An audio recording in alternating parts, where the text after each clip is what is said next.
there's a lot of ways I can create business, but I believe the future is YouTube.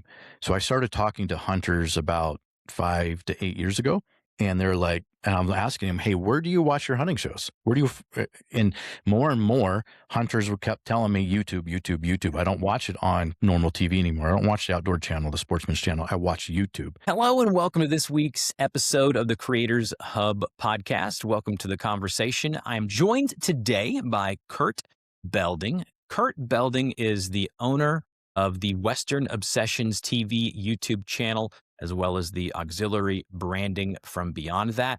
On his channel, it says at Western Obsession TV, you can follow Kurt Midlife Adjustment as he explores some of the most beautiful and volatile places in the world. And I've watched a few of Kurt's videos and can say I wouldn't put myself in some places that Kurt has been. So I'm excited to talk to him today about that. Before we do that, though, I would like to remind everyone you can check out all of the offerings we have for creators in the show notes below. Everything from coaching, our mastermind group, everything in between. But with that said, let's dive into the conversation today. Kurt, how are you doing? I'm great, Dusty. Thanks for having me on, man. I appreciate you. Really looking forward to it. So give me the origin story of the channel. How did Western Obsessions TV come to be? Yeah, so I've always been quite entrepreneurial. But when I say entrepreneurial, doesn't mean that I was successful at it, but I always tried to own my own stuff, had my own businesses, and I did that since early in 20s, and I hit about 40 years old, which I think is a point for a lot of men that they kind of freak out a little bit.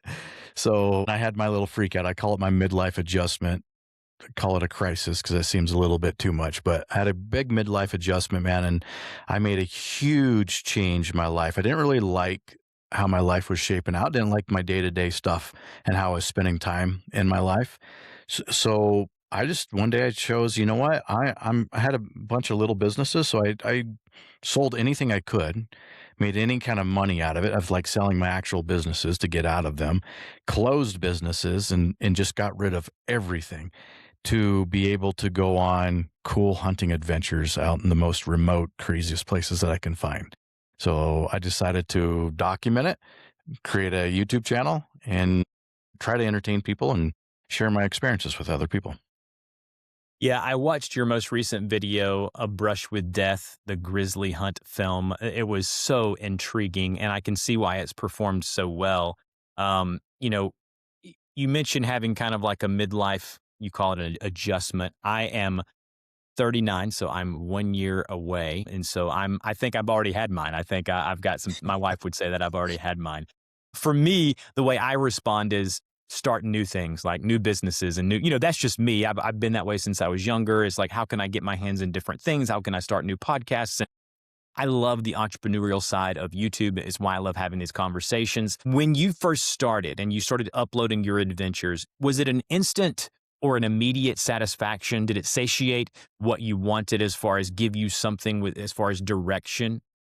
I would say yes and no. The yes part of this is I satisfied the adventure part of me that I wanted to go on remote adventures and go on these hunting expeditions. I got to be able to do that. But as far as scratching that itch of entertaining lots of people, no, I struggled a lot on creating content and creating a YouTube channel. And man, so many different types of struggles, but I struggled a lot in that, especially in the beginning. What were maybe one or two things that you had the most difficult time with as far as transitioning, going from not being a content creator, never doing anything like this, and then trying to run a YouTube channel? What were the things that you were running into that you had the hardest time with?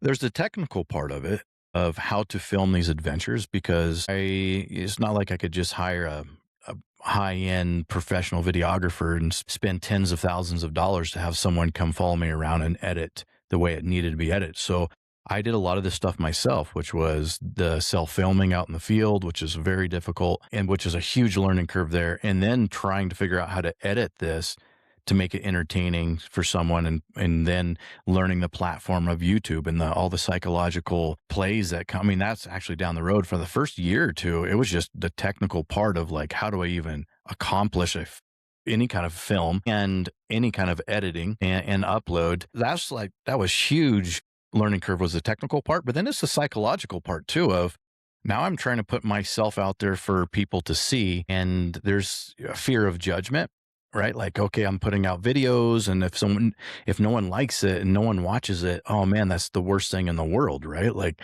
but after you do it for a few years, you realize if no one watches my video, no one sees my video.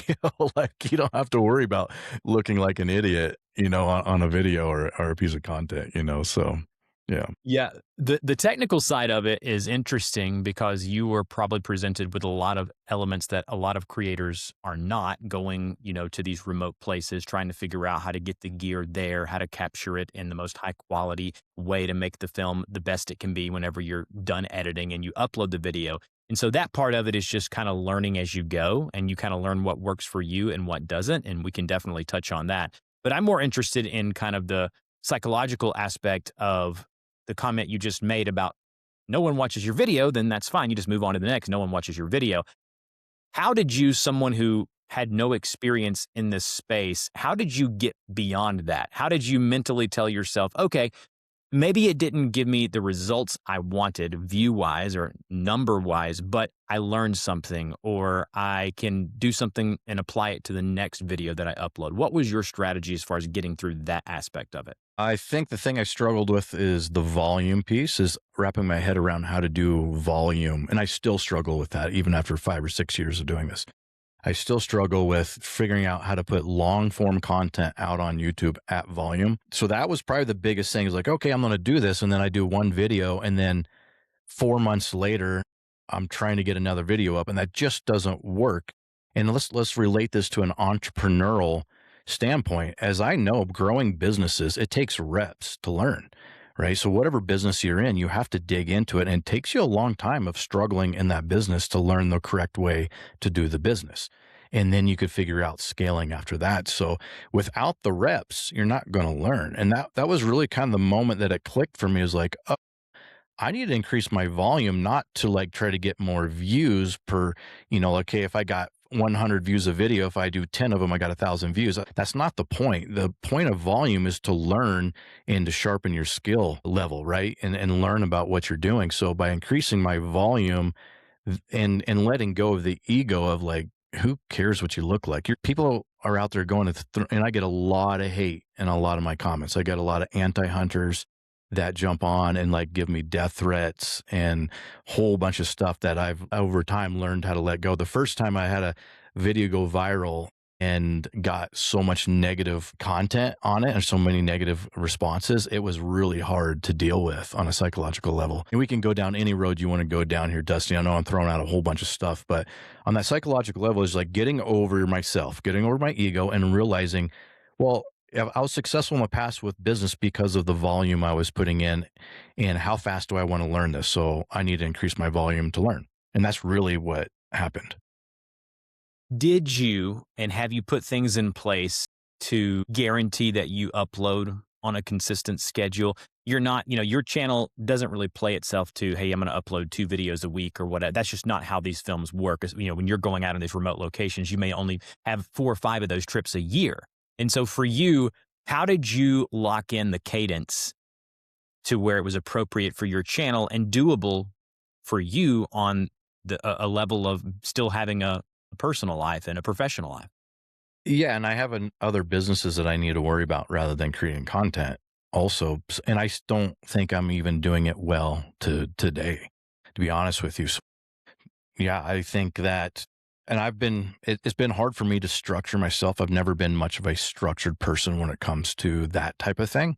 I'm structured in a bunch of different other ways, but when it comes to, okay, I need to do, at least 1 video a week or 1 video a month. And like, I'm put together a calendar and a schedule, and I got to hold myself to it. I suck at it. I'm not good at it at all. And I know I need to be better. And I'm figuring out ways now to increase volume and do that. So for example, and this is just a lot of recent, realizations. So now I've scheduled out, okay, I'm doing this many hunts this year, and I'm bringing this videographer with me. And then I know that like an edit takes a long time on these, like literally an edit may take a month or 2 to get done. So how do I keep long form content going on YouTube of these hunting adventures? How do I stack them and do delegate some of the edits to continue to have things going out on a regular basis. I'm still figuring it out, but I think it has to be more than just me. So I need to have an editor that I can hire out, which out breaking the bank, need to bring a couple videographers with me, and delegate a lot of that stuff. So did I answer your question, Dusty, or I Yes, kind of ran off? you did that. No, that was a perfect answer. I do want to follow up by asking this. How do you balance long form and short form? Because it looks like when I go to your channel, you're uploading vertical videos too. So as far as Mhm. programming goes, does the short form allow you to kind of supplement in between the hunts? And it looks like you're putting some other bits of programming like tutorial videos, how-tos, and guides in between that. How does that work for you? Yeah. Yeah, so I think of my hunting adventures as like that's my highest quality piece of content. That is typically a 20-minute piece of content that people will really sit down and get to know who I am on a marketing and advertising level. And just to preface this, Dusty, I'm not putting content on YouTube to make my living on YouTube AdSense, right?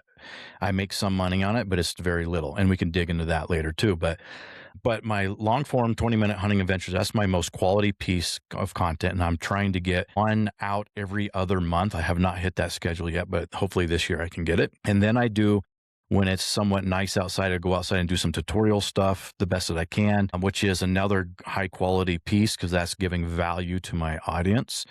And then I will do short form. And it's much easier to do short form where I'm not really creating a lot of that short form content. It's cut up through my long form video. So there are moments of my hunting adventures that are cut up, and I'm using tools like OPS Cut, Metricool, to schedule. So I'm like, I can cut that up, tweak it a little bit, and boom, I put it out in volume. So understanding that is like, okay, I only have so much time and energy to do all this.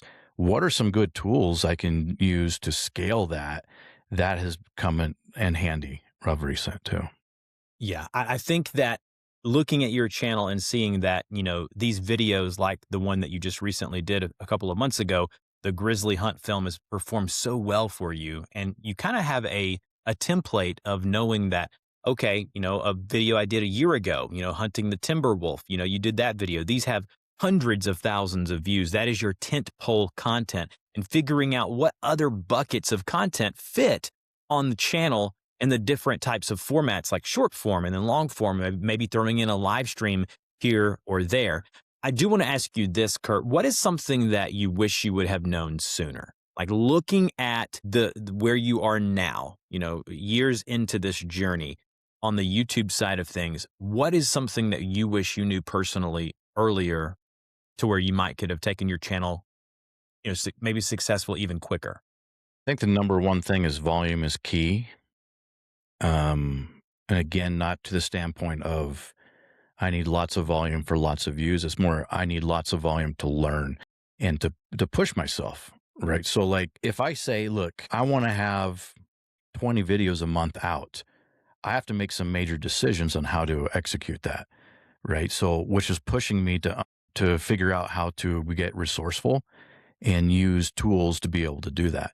So if I just willy-nilly like, okay, I'm going to upload to YouTube here and there when I feel like it. If I'm trying to reach a skill level that takes 500 hours to get there, how fast do I want to get there? Do I want to get there over the course of 5 years? Do I want to get there over the course of 6 months? So that's probably the number one thing for me is that mindset shift of, hey, you need to push in and do volume to learn and to get resourceful to figure this out, because the scale I'm doing now is not even close to the scale that I want to be doing. And I need to continue to push in and learn how to get more videos up better with higher quality, right? That's a great answer. I was really interested in seeing kind of where you went with that, but that's a really good answer. We allow our members in our premium creator mastermind group to submit questions that are in that group of what they'd like me to ask the guest. And a question that came in from Josh, he says, what experiences have you had that made you a better creator? Classes you've taken, advice you've been given. So I'll just kind of make the table yours there, answering that question. What experiences have you had or conversations that you had that you've known has made you a better creator? I think the number one thing is understanding the psychology of people. And so I have a little bit of background in psychology. I have like an undergrad and I use it in day-to-day in communication, but I forgot it in content creation. So if I'm thinking about the psychology of people, go back to that mindset is what is the hook, right? It's all about hooks. Like on YouTube, when we're talking about long form content, what's going to stop the scroll? Okay, thumbnail has got to pop and it's got to be very intriguing. And you have to have some curiosity hook there. Next is the title. You need that curiosity hook in the title. And then you need a hook in the first 5 seconds of your video to say, look, you're going to want to watch this moment. So watch into the video, right? It's like continuing to have the psychological hooks is really the moment I had an aha moment. Oh, that makes sense. I know this from my background. I know this from marketing in other businesses. Is how do I market other businesses? Well, I need views, I need eyeballs, and I know these psychological hooks. Why have I not been applying these to my content? God, if I know the major three major data points I need to look at, which is click-through rate, viewer retention, and engagement on the post, right? So if I could figure those things out and increase them, man, this game just got way easier, right? So like, okay, great thumbnail, great title, hook in the beginning of my video. And then I do something where we do a little giveaway with some of my brand partners for engagement on the video, right? So, hey, comment, the last one is comment Grizzly for a chance to win the exact gear setup that I had through Tuo and a pack that I use in that hunt. So now I'm getting engagement and I'm getting conversations and then and that's how we get 200,000 views on that video, right? It's like, I interrupt the conversation just for a few seconds to remind you that we have a ton of different offerings for creators. Everything from one-on-one private coaching with me, YouTube channel reviews and audits, where I take a look at your channel and tell you where I think you should be spending your time to efficiently grow your channel. We have the mastermind group, which $5 to $10 gets you in. You get access to weekly exclusive podcast recordings, our Discord forums, the mastermind calls, alongside of the pop-out calls that are hosted by our members. So if you're looking for a place to just grow and get to know other creators and bounce ideas off of them, that's the place to do it. And then lastly, I want to mention my email newsletter, The Entrepreneur's Minute. It's free. I'm not going to spam you with a bunch of different emails. Every Friday, I talk about what I'm doing to grow my business and further my personal brand. And if you'd like to take a look at the links mentioned on this show and previous episodes, we have a running spreadsheet called the Entrepreneur's Toolbox. All of that linked down below. All right, with that said, back to the show. I do want to ask you this, as far as packaging and thumbnails and titles, what have you learned along the way to make it better as far as the making people want to click or having that click-through rate increase on your videos? it's been a lot of just trial and error and then looking at other people's content of like what has done well. So like if I look at people in my own niche of hunting content, long form content, what videos are doing well? And I can't look at someone that's already got a really big following because they're just going to watch them, that person or that company because they love the company, right? So I'm looking at smaller creators like myself that are have some outliers. This creator typically gets 5,000 views a video, but this one did 100,000. Why did this one do 100,000? Let me look at his thumbnail. Why did he get such a good click through on that thumbnail? So I'm understanding, man, that color popped really well. It was very simple and easy to understand without a lot of text on there, but the text that was on there really made me curious and made me want to see what that's all about to click in it. So, that's the biggest thing for me, was just really looking at what other people were doing and understanding why that was working. How much do you do that? How much do you go to other hunting channels and see how they're modeling their channel and their business? And then what do you take back to apply to yours? Well, I do a lot of research in general to apply to mine. It's not just my niche. Like I'll look at my niche for sure, but I can get some really good creative ideas from a lot of other creators. Shoot, some of the biggest creator, call it Mr. Beast, right? He's like the biggest creator out there, but like some of his thumbnails are genius. The way that he has hooks and the first 3 seconds of his video is always like this crazy hook of like win all this money, right? So yeah, I look at other niches too that I can apply. And I love movies, by the way. I love how a movie can entertain you and take you from your reality and put you in a different reality. I call it my drug, right? So movies are my drug, and I grew up watching a ton of movies, and I love the structure of movies. So I I don't try to just go super heavy on like the YouTube thumbnails that you see a lot, or the YouTube hooks that you see a lot on typical creators. I'll take a lot of movie elements into my videos. Of like this last one, that grizzly bear film, we filmed it in a way, we jumped right into the exciting scenes of like we're getting on the grizzly bear, and then we cut back into like 5 days earlier. This was what happens, which played into what was actually going on in that first scene. So that's definitely a movie play, a movie structure for sure. It's not your typical linear YouTube structure, right? So I use a lot of elements through everything, man. Yeah, that's noticeable in those films, because when I watched it, I was thinking, this feels like a TV show. This feels like a big production, and you could tell that you were going for that feel. And it came through the screen. You could tell the intentionality of what you were doing. Let's talk about your business now and how you Mhm. make money. Let's talk about that first before we start talking about maybe how much you might be making, or full-time, part-time. Let's talk about how you make money. You're not uploading these videos to, you're getting ad revenue, but that's not the main lump sum. There's other buckets of how you monetize. So break that down for us. How are you using YouTube to make money with this business? Yeah, and maybe I'm going about this completely wrong, but this is how I do it. Is I don't really focus on ad revenue at all. If I make some, great, but that's not my focus. So I use my YouTube channel as my high end marketing, my above funnel marketing. So if you guys know marketing at all, you look at it like a funnel, right? It V's down like a funnel.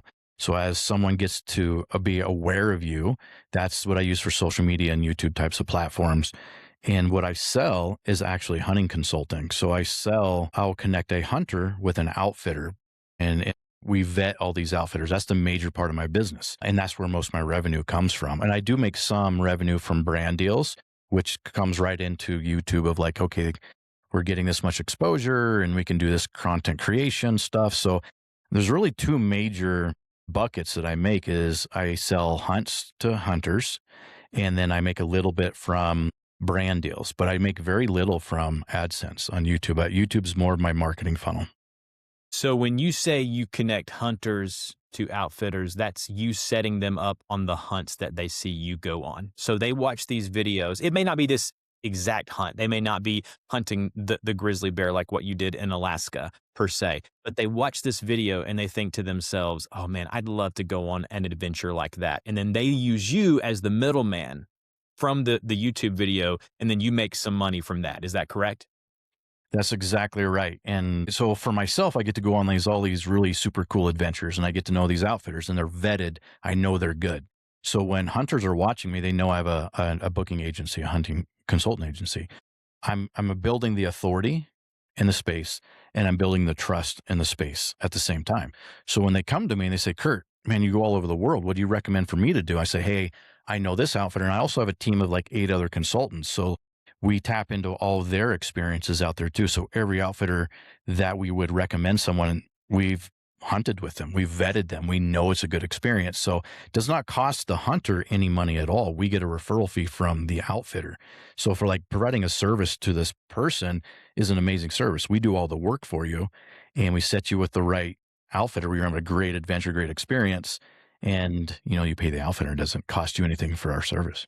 Yeah, we use something similar in the summer in July when we go to South Florida. We do some, I don't personally, I'm not a big fisherman, but a lot of my dad and buddies that are down there with us, they use the same guy who basically, he's a broker who finds these guides, who knows who the best guides are in the area. And so he's getting commission for that. And I think that you've built such a awesome platform on your channel where people can watch you, and it's evergreen, right? Like these videos, these films will continue to get views forever in the future. And so you're continually getting these clients and clientele as you continue to release new films, which is why you don't have to upload as frequently as some other creators. So Mhm. can you talk about maybe how many of these trips you're booking in a month, and maybe the different buckets you make money from, and how much you might make on an average month? Mhm. Yeah, so I do the consulting myself also.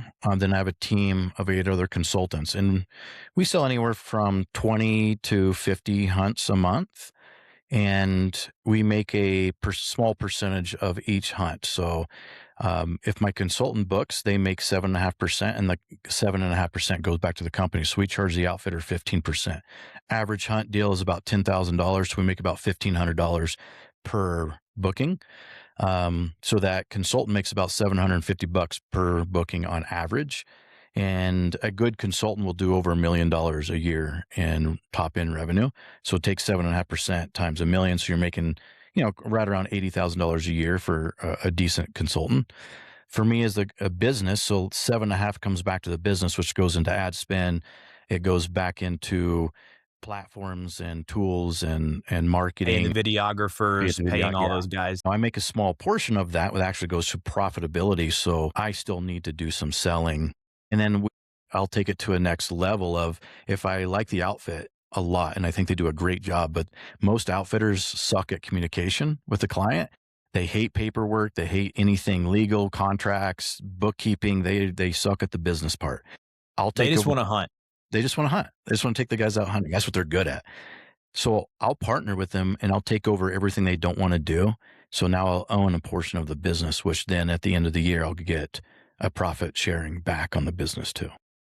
And would you say, I mean, this is a full-time revenue? I mean, you're making good money. I mean, as far as like, this is something that you can make probably 6 figures plus on throughout, in the past couple of years. Yeah. No, this business, you can definitely make 6 figures plus on it. And it's a fun business. I get to talk with hunters all day long. They get to share stories and I get to help them go on their dream adventures that they've never thought they could go on. They trust me. They trust our company to set them up with it. Cause just like in every industry, man, there's a lot of shady stuff that happens out there. Like there's outfitters out there that are not very good and they're just taking tens of thousands of dollars and taking you on a hiking trip with a weapon. That's about all it is. Right. So, it can be a kind of a scary thing to book an adventure like that. And if you don't have someone giving you advice and who to use and who not to, you could waste a lot of money. And to circle it back to YouTube and the content, would you say that YouTube and the channel is the central cog that makes everything possible? I mean, if you didn't have all these videos and films out there, sure, you could still do this, word of mouth, conversations, website, ad spend, but you're getting free advertisement every time you get an eyeball on one of those big films that you do. Can you speak to how important YouTube is at the central hub of everything that you've built? Yeah. So let's just break down real quickly. I won't spend too much time, but overall, let's look at all the platforms, all the way you can market, right? I use a lot of Meta. So I'll do a lot of Meta ads and that creates leads for us. I do social, organic, Instagram, Facebook, TikTok. Those are all great ways to advertise. Newsletters. We can do booths at trade shows. Like there's a lot of ways I can create business, but I believe the future is YouTube. So I started talking to hunters about 5 to 8 years ago. And they're like, and I'm asking them, hey, where do you watch your hunting shows? Where do you, and more hunters kept telling me YouTube. I don't watch it on normal TV anymore. I don't watch the outdoor channel, the sportsman's channel. I watch YouTube. And so I realized that, that's the future of where my eyeballs of my customers are going to be. So my customers, when they can sit down and have a little bit of time to relax and really soak in a video, they're going to go to YouTube to watch a 20-minute video. When they're scrolling their phone, they may be hitting some YouTube shorts, but they're also going to Instagram, Facebook, TikTok. But I would say at all my platforms for my organic content, YouTube is the most important for me because that's where they understand and get to know me the best. They get to dig in on a 20-minute video and see who Curt Belding is and what this hunting adventure is all about.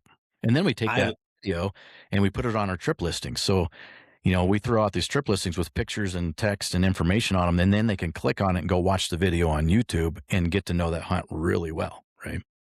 The thing I want to highlight there is you talk about the authority that you've built. Your model is not so dissimilar to mine. I build authority by having these conversations, helping others grow YouTube channel. They hear my voice sometimes for hours every single week as they're walking or doing chores, as they're listening to their podcast.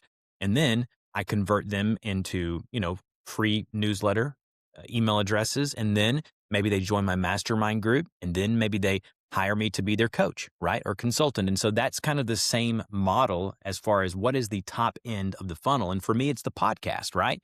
and the YouTube channel of running these podcast clips and having conversations with you and using your circle of influence and combining that. And I think that that answer you just gave was perfect. If you're a business right now, you need to rewind this podcast, listen to what Kurt just said, because it doesn't matter if you're a dentist, a doctor, it doesn't matter what what your small business is. Being able to utilize all the auxiliary, you mentioned it, the other socials, websites, newsletters, but YouTube is where the eyeballs are at. YouTube is where you can send people and they can build that trust. They can watch those 30-minute films that look like they should be on the Sportsman or the Outdoor channel. And they're like, okay, I trust Kurt. I want Kurt to do my trips. Not only that, but you had the repeat business of, oh, you went on a trip with Kurt. Kurt set you up. It was amazing. Of course, I'm going to refer Kurt to you, right? So then you kind of see how this snowballs. That's how a business is run and how YouTube is kind of put at the center of it.